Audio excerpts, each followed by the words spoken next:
How to use timer on TikTok app. Hi guys, in this video I will show you how to use timer on TikTok app easy and quick. So first then go to your TikTok, click on it, and here click on the post icon at the bottom.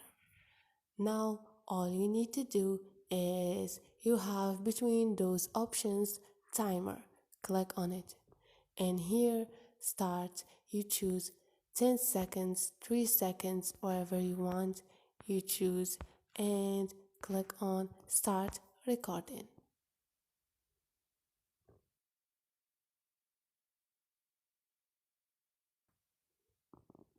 And this is it, so easy and quick.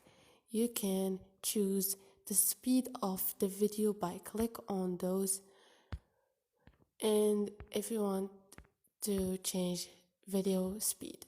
And this is it guys, don't forget to subscribe and like if this video was helpful to you.